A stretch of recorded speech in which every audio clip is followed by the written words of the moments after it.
বলে ফুরফুরা শরীফের একজন বয়স্ক ব্যক্তি। আজকে আল্লামা হুজুর আর দাদা হুজুর সম্পর্কে আলোচনা বলে এই কথাগুলো বলতে হচ্ছে। ফুরফুরা শরীফের একজন বয়স্ক ব্যক্তি, একজন বয়স্ক পীরজাদা, সে মুখ খুললেই শুধু গালি বার হয়। তিনি মুখ খুললেই শুধু কি বার হয়? গালি বার হয়। ভাই, তার গালি শুনলে সাধারণ মানুষেরও লজ্জা লাগবে যে তিনি পীরের ঘরের একজন আওলাদ, তার মুখের ভাষা এরকম। বাস্তব বলছি ভাই, তার মুখের ভাষা এত জঘন্য, তার মুখের ভাষা এত খারাপ, ভাষা শুনলেই মনে হবে যে পীরের ঘরের আওলাদের ভাষা শুনছি আমি। এ কি কোনো মানুষের ভাষা শুনছি, সভ্য মানুষের ভাষা শুনছি, নাকি কোনো নোংরা মানুষের ভাষা শুনছি? এরকম আপনার মনে হবে, তার ভাষা এত খারাপ।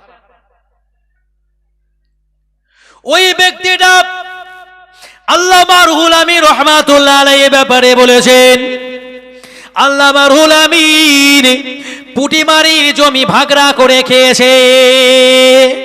নাউজুবিল্লাহ বলেন।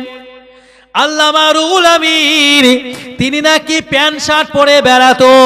নাউজুবিল্লাহ বলেন। একটু উচ্চ আওয়াজে নাউজুবিল্লাহ বলেন। প্রতিবাদ করার ভাষা কারো ছিল না।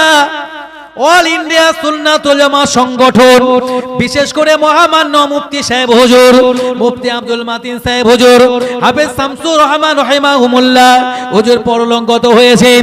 হুজুরের আল্লাহ তাআলা কবরটাকে জান্নাতের টুকরা বানিয়ে দেন। আমার বড় ভাই সমতুল্য, না না না না, আলহাজ রজব আলী সাহেব ভাই আমার, অল ইন্ডিয়া সুন্নাতুল জামাত সংগঠনের বড় বড় আলেম ওলামারা আর একজন বয়স্ক ছিলেন।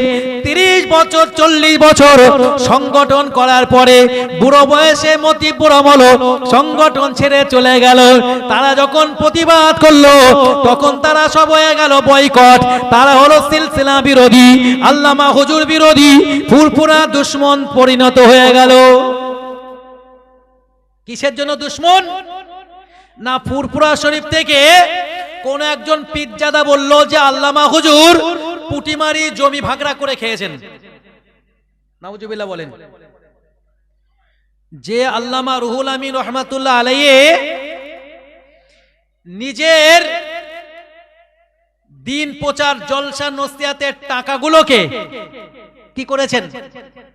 কি করেছেন? নিজের বাড়িতে না নিয়ে গিয়ে পেরেশে টাকা ফেলে দিয়েছেন কিতাব ছাপিয়ে মানুষের কাছে সঠিক দিন পৌঁছে দেওয়ার জন্য, সিলসিলার খেদমত করার জন্য। ওই আল্লামা রুহুল আমিন রাহমাতুল্লাহ আলাইহির ব্যাপারে বলে তিনি নাকি জমি ভাগরা করে খেয়েছেন। বলে আল্লামা রুহুল আমিন মুফতিও ছিল না। নাউজুবিল্লাহ একটু বলবেন। আমরা তার প্রতিবাদ করেছি। কেন? আল্লামা রুহুল আমিন রাহমাতুল্লাহ আলাইহি তানাকে আল্লামা আমরা বলিনি। আল্লামা রুহুল আমিন রাহমাতুল্লাহ আলাইহিকে আল্লামা আমরা বলিনি। তিনি লকব পেয়েছেন, আমরা ওই লকব ধরে তানাকে ডাকা হতো। আমরা শুনেছি, তানার কিতাব পড়ে তাকে আল্লামা রূপে চিনেছি, কিন্তু আল্লামা উপাধিটা আমরা দিইনি। আল্লামা রুহুল আমিন রাহমাতুল্লাহ আলাইহির সিরাতে রুহুল আমিন কিতাবটা পড়ে দেখবেন, না না না না, আল্লামা রুহুল আমিন রাহমাতুল্লাহ আলাইহিকে আল্লামা এহিন এই উপাধিটা যিনি দিয়েছিলেন মুফতি আযম দাদা পীর সাহেব রাহমাতুল্লাহ আলাইহির মেজ পুত্র আল্লামা আবু জাফর সিদ্দিকী রাহমাতুল্লাহ আলাইহি। সুবহানাল্লাহ বলেন। আর একটু মহব্বতে বলুন সুবহানাল্লাহ। আল্লামা মেজলা হুজুর পীর কেবলা রাহমাতুল্লাহ আলাইহি হুজুর যখন হজ পাকে গেলেন, দাদা পীর সাহেব রাহমাতুল্লাহ আলাইহি হুজুরকে যখন জাহাজে তুলে দিলেন, দাদা পীর সাহেব রাহমাতুল্লাহ আলাইহি বলেছিলেন, না না না না, আমি আবু বকর আজকের দিনে আমার ইলমে জাহাজটাকে আমি সাগরে ভাসিয়ে দিলাম। একটু মহব্বতে বলুন সুবহানাল্লাহ। মিজলা হুজুর পীর কেবলা রাহমাতুল্লাহ আলাইহি যখন হজে যাচ্ছেন,